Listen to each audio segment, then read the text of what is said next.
আপনার আসতেছে শবে বরাত, কয়দিন পরে তো না, মে মাসের কয় তারিখে? এখানে দেখবেন আমাদের দেশে দল বেঁধে আমরা সবে মসজিদে যাচ্ছি। যারা গত 6 মাসে আসে নাই তারাও আসবে, অথবা গত শবে বরাত আইছিল তারা আবার এই শবে বরাত আসবে। মসজিদে লোকারণ্য হয়ে যাবে, লোকজনের জায়গা দেওয়া যাবে।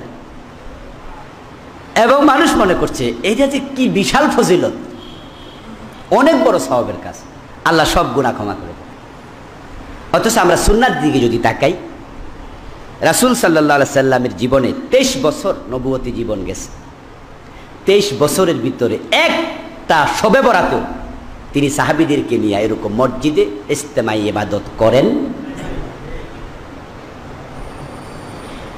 আমাদের দেশে এটা চালু হয়েছে, আমরা করছি।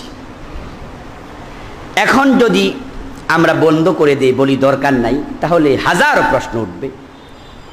তার মাঝে একটা প্রশ্ন খুব মজা লাগে শুনা, সেই প্রশ্নটা হবে, হুজুর এমনি মানুষ নামাজ পড়ে না, তাও এক রাত তো পড়তো, সেটাও মানা করে দিলেন?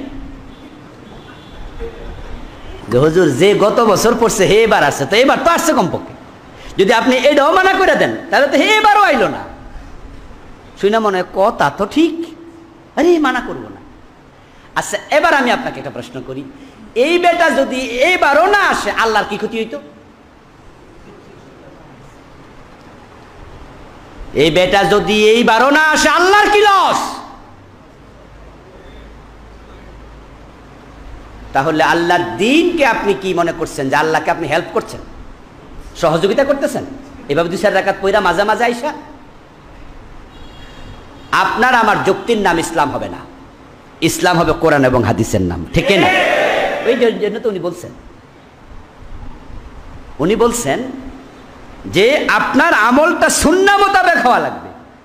এটা শুধু উনার বক্তব্য না, কাজী ইয়াজের বক্তব্য না, এটা সব আলেমদের বক্তব্য যে আমল হওয়া লাগবে সুন্নাহ মোতাবেক। এখন রাসূল সাল্লাল্লাহু আলাইহি সাল্লাম এই রাত্রিতে ইবাদত স্পেশালি করেন নাই, কিন্তু আমাদের দেশে সবাই এটাকে স্পেশাল ইবাদত বানাই ফেলছে, এটা সুন্নাহর বাহিরে চলে যাচ্ছে আমরা। এই জন্য আমি মনে করি শবে বারাতে যখন মানুষ ইবাদত কেউ করতে চায়, অন্য অন্য রাত্রিতে যেমন নফল ইবাদত করে ঠিক একই রকম করবে, এবং ওই রাত্রিতে স্পেশাল কোনো ইবাদত আছে এটা মনে করলে সে সুন্নাহর সীমা থেকে বেরিয়ে যাবে। বরং স্পেশাল ইবাদত শবে কদরে আছে, ঠিক না? সেটাকে গুরুত্ব বেশি দিন। এখন শবে বরাতে গুরুত্ব দেয় না, শবে কদর গুরুত্ব দিয়া শবে কদরকে কমাই ফেলছে। আল্লাহর হাবিব যেখানে শবে কদর বলছে, রমজানের শেষ দশকের বেজর রাত্রিগুলাতে তাকাও, 21 তারিখ, 27 তারিখ, 25 তারিখ, 23 তারিখ, 29 তারিখ, সেখানে বাংলাদেশে শবে কদর কয়দিন হয় এবং সেটা কয় তারিখ? আমরা খুঁটা মেরে নিচ্ছি। হাদিসে যেখানে আছে বেজর সব রাত্রিতে তালাশ কর, আর আমরা সেখানে ফাঁকি দিলাম।